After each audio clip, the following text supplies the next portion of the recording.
আজকে করব আমি সিম চচ্চড়ি। এটা হচ্ছে নলডোক সিম, এটা হচ্ছে আমার গাছের সিম। এই দুই পাশটা কেটে নিচ্ছি, আগে দু পাশটা কেটে নিয়ে রাখছি।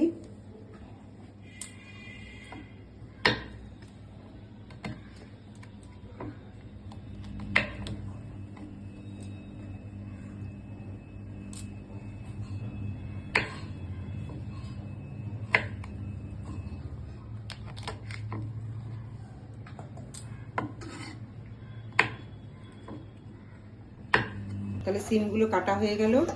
এগুলো হচ্ছে কোনো সার ছাড়া সিম আর কোনো রাসায়নিক স্প্রে ছাড়াই সিম, এই সিমগুলো।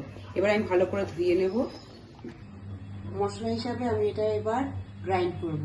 এখানে আছে পোস্ত, এটা কালো সর্ষে আর এটা সাদা সর্ষে, আর দুটো নিলাম কাঁচা লঙ্কা। এবার সর্ষের তেল দিয়ে দেবো, কড়াইটা বেশি তেতে এসছে।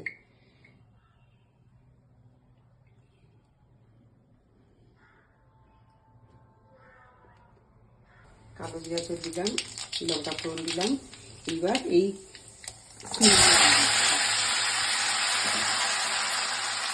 সিমগুলো দিয়ে একটু নাড়াচাড়া করবো। নাড়াচাড়া করে এর উপরে একটু নুন দিয়ে দেবো।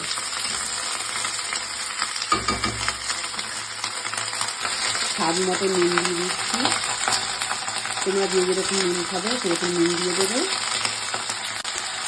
একটু হলুদ দিয়ে দেবো। একটু কষিয়ে নেব। কষিয়ে নিয়ে এবার একটু ঢাকা চাপা দিয়ে দেবো। এই 1.5 মিনিটের মতন ঢাকা চাপা দিয়ে দিলাম। এবার ওই পেস্টটা দিয়ে দেবো, যেই পেস্টটা করে রেখেছিলাম সেই পেস্টটা দিয়ে দেবো। পেস্টটা দেওয়ার পরে একটু কষাবো। দেখেছো? কষিয়ে তারপরে আবার একটু ঢাকা চাপা দেবো। তারপরে মোটামুটি রেডি হয়ে যাবে। একটু ধনে পাতা কুচি দেবো, সেটাও দেখাবো তোমাদের। এখন আমি একটু ঢাকা চাপা দেবো।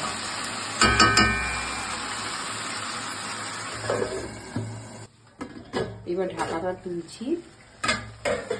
দেখো, সিম আগেই রেখেছিলাম, বেশ মাখো মাখো হয়ে আছে, ভালো লাগছে দেখতে। এবার এর মধ্যে ধনে পাতা কুচি দিচ্ছি।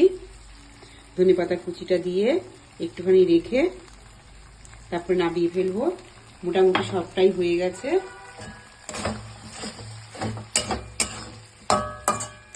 এবার নামিয়ে ফেলবো। তোমরা কে কোথা থেকে দেখছো রান্নাটা আমাকে জানাবে। আর আমার এই রান্নাটা যদি তোমাদের ভালো লাগে তাহলে তোমরা সাবস্ক্রাইব করবে আমার এই চ্যানেলটাকে। টাটা, বাই বাই, দেখা হবে নেক্সট ব্লগে। টাটা।